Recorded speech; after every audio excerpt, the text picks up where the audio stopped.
kofaktor. Namun sebelum masuk ke metodenya, alangkah lebih baik kita mengetahui apa itu kofaktor terlebih dahulu.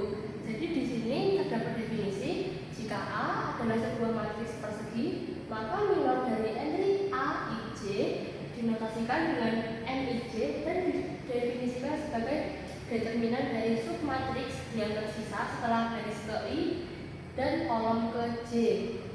Dihapus dari A. Bilangan negatif 1 pangkat I tambah J dinotasikan dengan CIJ disebut kofaktor dari entry A, I, J. Jadi kofaktor adalah bilangan negatif 1 pangkat I plus J yang dinotasikan dengan C, I, J. Di sini ada contoh matriks A berukuran 3x3, entry-nya 3, 1 min 4, 2, 5, 6, dan 1, 4, 8. Nah, sebelum menentukan kofaktor, kita akan menentukan minor dari M11 dari matriks A ini. Minor 11 atau M11 ini dapat ditentukan dengan menutup baris pertama dan kolom pertama. Jadi nanti tinggal tersisa yang ada di sebelah kanan dan bawah garis yang dicoret, sehingga kita dapat mencari determinan dari ini dengan mengalihkan silang, lalu kita kurangkan 5 dikali 8 dikurangi dengan 6 kali 4 didapat hasilnya 16. Lalu di sini tadi ada definisi bilangan negatif 1 pangkat I plus J dinotasikan CIJ disebut kofaktor dari entry A, I, J. Lalu di sini kita dapat menentukan kofaktor C11 dengan mengalihkan minor ini dengan ini. Jadi kita dapat P1 pangkat 1 tambah 1 dikali dengan 16, yaitu P1 kuadrat itu hasilnya 1 dan dikalikan dengan 16, maka mendapatkan hasil 16. Setelah tadi mempelajari apa itu kofaktor dan minor, di sini ada ekspansi kofaktor. Nah, definisinya yaitu jika A adalah matriks persegi berukuran N kali N, maka hitungan determinan A dinotasikan dengan det A seperti ini, atau A yang berada di tengah garis lurus seperti ini. Nah, hal ini dapat diperoleh dengan yang pertama, apabila ekspansi sepanjang garis ke I, maka rumusnya det A sama dengan AI1 kali CI1 ditambah AI2 kali CI2 sampai ke A kali AIN kali CIN. Nah, apabila ekspansi ini sepanjang kolom ke J, maka rumusnya adalah det A sama dengan A1J kali C1J ditambah A2J dikali C2J ditambah sampai ANJ dikali CNJ. Di sini terdapat contoh matriks A berordo 3x3 dengan entry-nya adalah 1, 2, 3, 0, 1, 4, dan 5, 6, 0. Apabila dilakukan ekspansi kofaktor sepanjang garis pertama, maka akan didapat rumus dan A sama dengan A11 dikali C11 ditambah A12 dikali C12 ditambah A13 dikali C13. Di sini A11-nya itu 1. Lalu dari penjelasan yang sebelumnya, C11-nya didapat min 24. Lalu yang kedua, A12-nya itu 2. Apabila dikali dengan cara yang untuk mendapatkan C12, maka didapat di sini min 2 dan di sini min 20. Lalu di sini ada A13-nya itu 3, lalu C13-nya itu min 5. Apabila dioperasikan, maka mendapatkan hasil min 24 ditambah 40 ditambah 15, sehingga determinan dari matriks A apabila dilakukan ekspansi kofaktor sepanjang garis pertama yaitu 1. Baik, selanjutnya adalah adjoint. Definisinya adalah jika A adalah matriks N kali N sebarang dan CIJ adalah kofaktor dari AIJ, maka matriks kofaktor baris pertama, kofaktor baris pertama, kolom kedua, dan seterusnya sampai kofaktor baris M kolom ke N disebut sebagai matriks kofaktor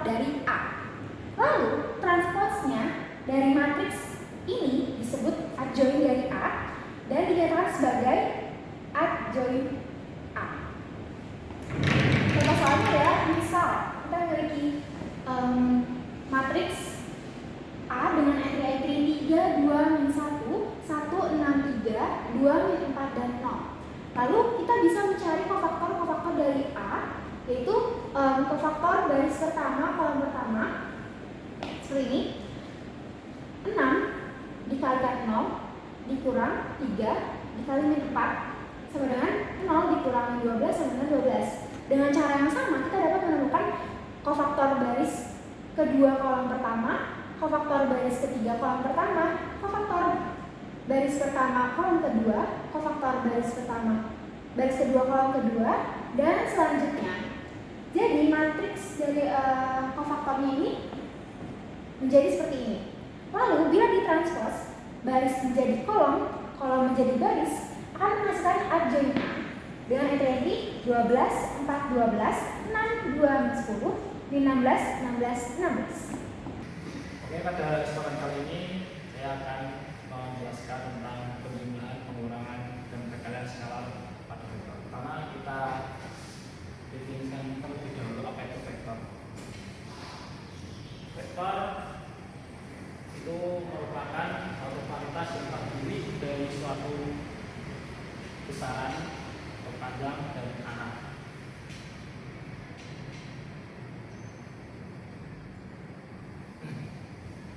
Terus selanjutnya kita punya suatu visualisasi dari sebuah vektor. Kita misalkan sebuah vektor U seperti ini, di mana titik ini merupakan titik pangkal atau disebut titik pangkal vektor.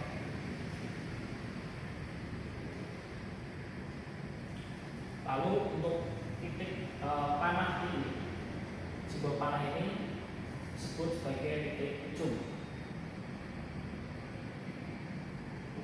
dari sebuah vektor. Lalu kita mendefinisikan sebuah penjumlah dari vektor. Misalnya kita punya vektor U dan vektor P seperti ini, maka definisi penjumlahnya adalah dengan menempatkan titik pangkal dari vektor P ini ke titik ujung dari vektor U, sehingga visualisasinya seperti ini.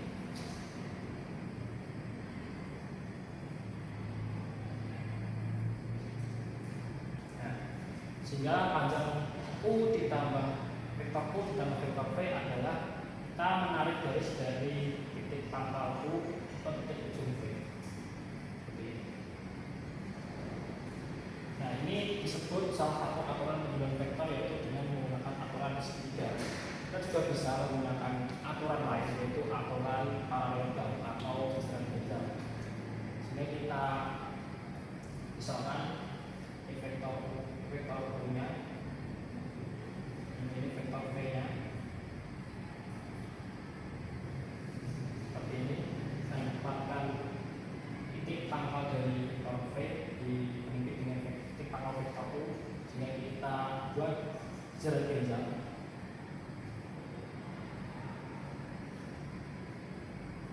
Seperti ini. Nah, panjang dari penjumlahan vektor U ditambah vektor V adalah diagonal dari jarak genjang itu. Kemudian yang selanjutnya adalah pengurangan dari dua vektor. Misal kita mempunyai vektor U dan vektor V, maka pengurangannya bisa kita tulis kita kurangi vektor V, di mana kita bisa tulis juga vektor U ditambah negatif dari vektor V seperti ini. Mungkin dari visualisasinya kita bisa gambar vektor U ini kita tambah dengan vektor V, karena vektor V merupakan sebuah vektor yang besarnya sama dengan V, tapi arahnya berlawanan, sehingga kita bisa gambar. Oke, jadi untuk definisi penjumlahan kita peroleh vektor U ditambah vektor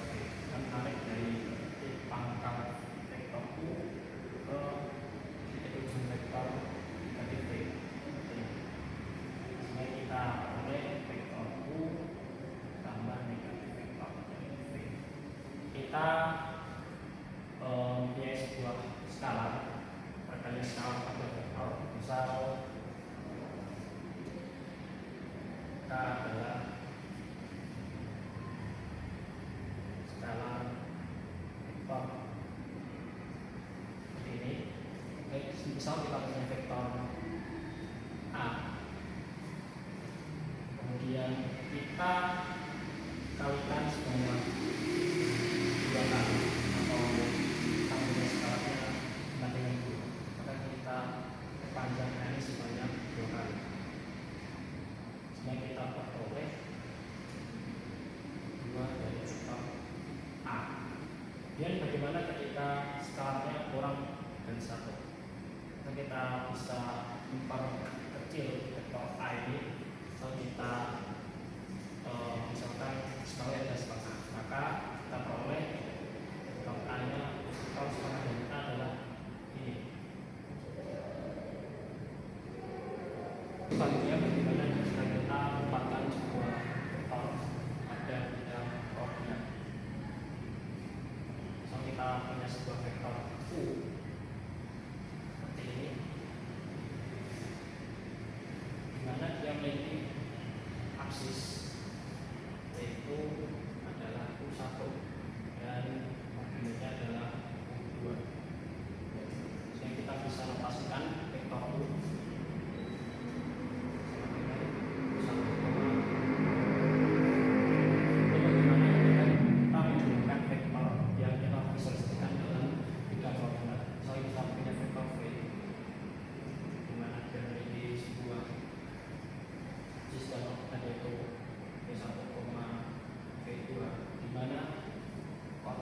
adalah sebuah bilangan real, dan kita gunakan ukuran secara genjal. Kita punya P di sini, mana ini adalah P1, dan di sini adalah P2. Kita gunakan ukuran secara genjal seperti ini. Maka panjang dari jumlah vektor U sama vektor V ini kita bisa tarik garis. Ini adalah bentuk dari vektor U sama vektor V, dimana koordinat dari titik ini adalah jumlah dari vektor sebanyak U sama V, ya kan? Ini berarti adalah U, dan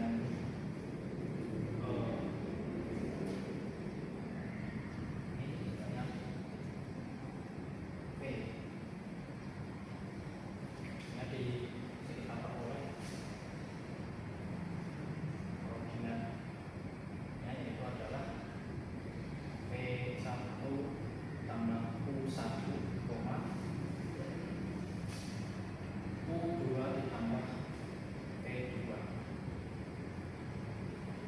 Sehingga kita bisa memperoleh penjumlahan dari vektor U sama vektor V dengan V1 plus U1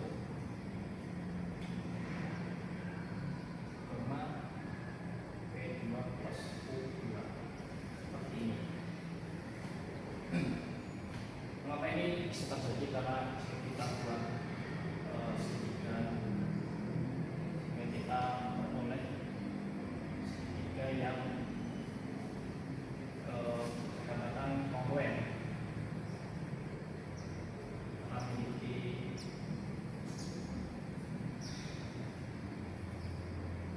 sudut sama yang sesuai. Kita translasikan ini sebesar itu, yang kita peroleh jumlah U plus vektor U tambah vektor V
definisi ini kita bisa terbantu untuk jumlahkan dua vektor di dimensi ke n. Misalnya kita punya U1, U, dengan komponen U1, 2, U3 sampai n, dan V, V1, V2, V3 sampai n, dengan menggunakan definisi yang sama kita peroleh, sehingga peroleh vektor U tambah vektor V sama dengan U1 plus V1, U2 plus V2, terusnya hingga N plus Vn. Kita peroleh dengan vektor N menggunakan definisi nambah vektor, peroleh vektor seperti ini dengan vektor seperti ini. Oke, selanjutnya saya akan menjelaskan tentang vektor nol dan vektor negatif. Nah, vektor dengan panjang 0 disebut vektor nol atau yellow vektor dengan dinyatakan sebagai 0. Vektor 0 didefinisikan memenuhi sifat 0 plus V sama dengan V plus 0 sama dengan V. Untuk setiap vektor V, karena vektor 0 secara alami tidak memiliki arah, disepakati bahwa vektor 0 dapat memiliki arah sembarang. Oke, yang kedua ada vektor negatif. Jika V adalah vektor 40 sembarang, maka min V adalah bentuk negatif dari V dan didefinisikan sebagai vektor yang besarnya sama dengan V, tetapi memiliki arah yang berlawanan. Nah, vektor negatif memiliki sifat V plus min V sama dengan 0. Nah, panjang vektor V itu sama dengan panjang vektor min V, tetapi memiliki arah yang berlawanan. Baik, selanjutnya adalah pembuktian ketidakberadaan skalar. Misal, pada contoh soal yaitu tunjukkan bahwa tidak terdapat skalar C1, C2, C3 sedemikian sehingga C1 dengan komponen min 2, 9, 6 ditambah C2 dengan komponen min 3, 2, 1 ditambah C3 dengan komponen 1, 7, 5 sama dengan 0, 5, 4. Pertama, kita ubah komponen-komponen skalar tersebut ke bentuk sistem persamaan linear sehingga menghasilkan min 2C1, min 3C2 plus C3 sama dengan 0 yaitu persamaan 1, 9C1 ditambah 2C2 ditambah 7C3 sama dengan 5 yaitu persamaan 2, 6C1 plus C2 ditambah 5C3 sama dengan 4 yaitu persamaan 3. Akan digunakan operasi baris elementer, yaitu langkah pertama, ubah SPL tersebut ke bentuk matriks dituliskan sehingga diperoleh matriks dengan entry-entry yaitu min 2, min 3, 1, 0, 9, 2, 7, 5, 6, 1, 5, 4. Nah, langkah pertama pada ODE yaitu yang pertama, kalikan R1 dengan min setengah sehingga akan menghasilkan matriks dengan entry-entry sebagai berikut. Kemudian langkah kedua yaitu kalikan R1 dengan min 9 kemudian ditambah 2 dan kalikan R1 dengan min 6 kemudian ditambah 3 sehingga akan menghasilkan matriks dengan entry-entry sebagai berikut. Kemudian kalikan R2 dengan min 2 per 23 sehingga akan menghasilkan matriks dengan entry-entry sebagai berikut. Nah, langkah terakhir yaitu kalikan R2 dengan 8 ditambah R3 sehingga akan menghasilkan matriks dengan entry-entry berikut. Nah, bisa diperhatikan pada matriks terakhir ini baris ketiganya itu menghasilkan 0, 0, 0 sehingga karena tidak ada C1, C2, C3 yang memenuhi sehingga hasilnya 12 per 23, maka himpunan penyelesaiannya yaitu himpunan kosong atau persamaan ini itu tidak memiliki penyelesaian sehingga terbukti bahwa